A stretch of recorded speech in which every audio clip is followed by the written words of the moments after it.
Now, for Priestley, his ideas was he was a socialist and felt that unless capitalism was restrained and controlled, then it led to massive inequality, and it led to the poor and the more vulnerable being exploited, be they poor uneducated men or women without the vote or without a say in their world, or children.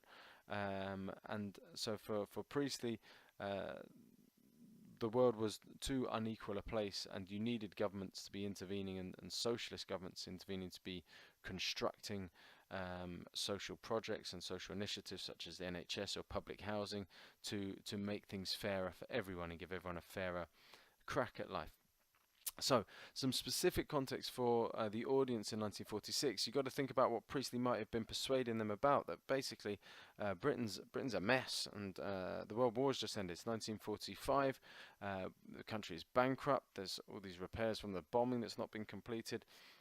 People are on rations. Many dead. The empire's crumbling, and they've lived through 15 years of economic depression and war.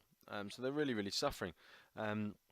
And if you're there in 1946 watching this play and you remember the Blitz in 1940, that's going to be fairly raw to you when Birling in 1912 is predicting that, oh, we'll be having a nice little party in 1940. And if you're there having picked your mother out of the wreckage of a bomb, or been hunting for your children in the ruins of your bombed out remains of your house, your community, his nonsense would stick in the throat even more, be even less acceptable.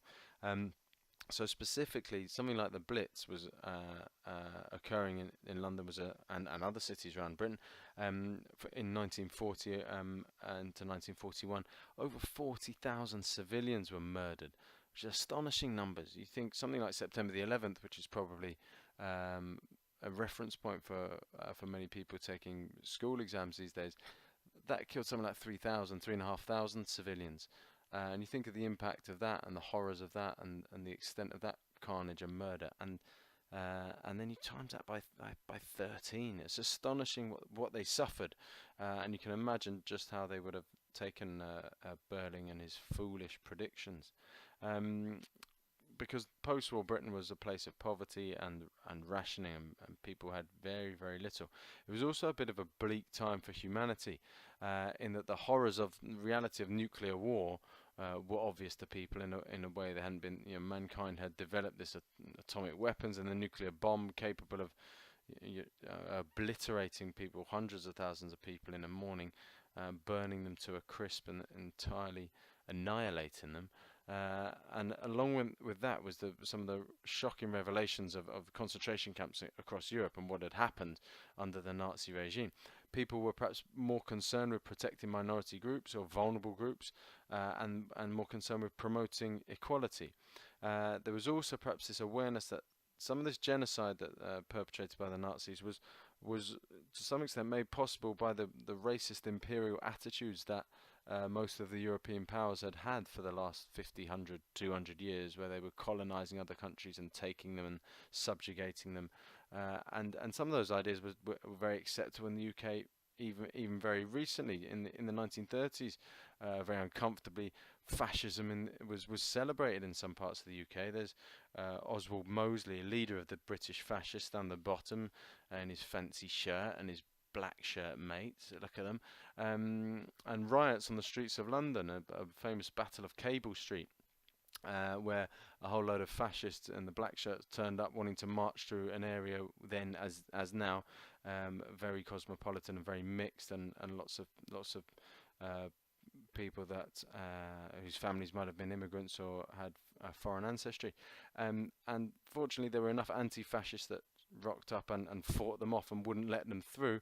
But it's quite shocking how many parts of the British establishment were fairly happy for these fascists to be marching around. This is the article there's from the Daily Mail, and the Viscount Rothermere himself. In fact, the Daily Mail is still owned by the Rothermere family, and parts of the royal family, the Edward VIII, the King, before the war, he went off and visited Hitler and was still espousing fascist ideas into the 1960s, 70s, astonishingly. So there's very much a fight on, as far as Priestley sees it, and he sees there's a battle that the good fight needs fighting. He sees this moment in 1945 as one that needs to be seized and one that needs to be captured. So when the inspector leaves with his famous triple to finish, that if men will not learn this lesson, they'll be taught in fire and blood and anguish. Good night. He uses this language of war, this language of hell, to say, we've been here. You've got to know this. You've got to understand this. You've got to see where all this nationalism and militarism and jingoism is going to take us. It's going to take us to more war and more bloodshed. And so for Priestley, he sees an opportunity in while the embers are still burning in 1945 and the ashes are still smouldering away, for the younger generation to rise up and perhaps shape the world in a different fashion and take political discourse in a new direction. So this is perhaps known as a spirit of 45, where they did some extraordinary things with this broken country, with this country in pieces, in ruins. They built more houses than they certainly managed for the last few years. And in the 1940s and early part of the 50s, house buildings, hundreds of thousands. They give people homes again. Puts the modern housing crisis to shame. As well as that, they founded the NHS. Nye Bevan, down at the bottom part of this Labour government of Clement Attlee's in the 40s. And more broadly, more internationally, the United Nations are set up. So a lot of these ideas are off the back of wanting to protect vulnerable people, perhaps, and wanting to go off in a different direction. So slightly more specifically then, Churchill was obviously the Prime Minister in the Second World War, and you would think that it was an election in 45 that the country would be grateful and voting back in, but no, they kicked him out. They'd had enough of this, and the proposal put on the table by the Clement Attlee down the bottom there, and as Labour Party was a much more egalitarian vision and more equal place. Plans for cradle-to-grave state support.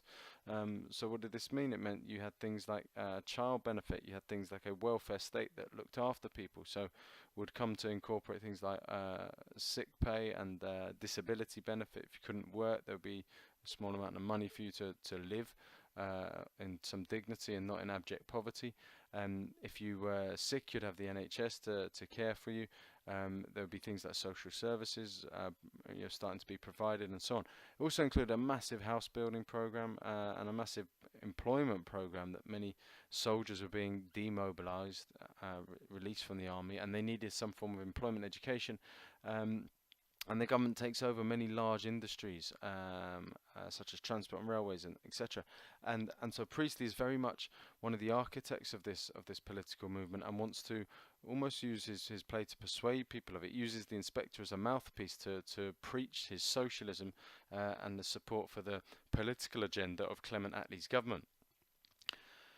Very briefly, the last section is the characters. I won't spend too long on this because I've done this in some depth in another video. You can check it out in the An Inspector Calls playlist, but it's still useful for some of the context. I'll perhaps jump through some of these characters and get on, I think, where some of the context, specifically with Gerald, is worth mentioning. A croft is a fenced-off area of land. He is a representative of the aristocracy, the upper classes, the landowning aristocracy, and he's sneaky and disingenuous and deceitful, and all the rest of it, and doesn't admit his guilt. Eva Smith is worth analysing her name from a bit of the contextual point of view, and that Smith is a maker, so a worker. She's a representative of the working class. Her name Eva recalls Eve, the first woman in Christian theology, and is a very common name. So she could be any working woman, representative of women everywhere. And Smiths were also skillful, and that skill had perhaps been diminished, or that wasn't recognised so much by the Industrial Revolution. Okay, so specifically to finish off then, where does some of this context relate to some of the characters? I think you need to, when discussing Sheila in an exam, you can reference the suffragettes and how voting symbolises that gender equality and that voice in the world. and that she develops her voice, she finds her voice despite the older generation speaking down to her and patronizing her. Birling is part of that political economic establishment whose arrogance and complacency and led the UK to war, and part of that hubris that launched things like the Titanic. He's a capitalist, he's a factory owner, and Priestley is criticizing him and trying to make him look foolish and wants the audience to disassociate themselves from his extreme capitalist ideas and associate themselves with the inspector's more socialist ideas. Eva Smith, again, she leads a strike. She is representative of this restless working class that is going to fight for their rights and try and advance the interests and the freedoms of working people. And she's punished for this independent mind by Birling. Mrs. Birling is a sort of anti-feminist character. She is dismissive of her own daughter. She doesn't believe Sheila. She needs to get the stories from Gerald. She won't just believe Sheila, but also dismissive of Eva Smith in her hour of need, and specifically over an issue of maternity. You know, she's pregnant at this time, and so it's a symbol of motherhood. And even then, Mrs. Birling turns her back on her. So Priestley's criticising her as well. It's notable that none of the Birling family commit a crime, and this is what Priestley wants us to think about as well. That everything they do is legally, is not criminal. None of it is. But as Birling himself says, we're respectable citizens. You know, we're not criminals. And the foreshadowing early on, saying, "Oh, we just got to avoid a scandal," ha ha ha, in their complacency. Priestley's point is that you're all criminals. You're all morally criminal. It might not legally be a crime, but the way you have treated this woman, or the way you treat people, whether that be exploitation, whether that be using them for sex, or dismissing them, using your power and status in the case of Sheila to get her sacked from her job, or when you turn her back when she's at her most desperate and finally push her over the edge. These are morally criminal things to do, messing with people's lives like this. And so perhaps to get his audience to think about, just because something's not against the law doesn't mean it might not be massively the wrong thing to do. And so lastly then, I think Inspector Calls is this sort of mouthpiece for Priestley. He uses the character like a megaphone to preach his socialism and bang the drum for Clement Attlee's government of 1945, giving a voice to his policies and promoting his socialism. Okay, that is about that. I hope that was useful for you. Please like it or share it or subscribe and leave some comments at the bottom. Okay.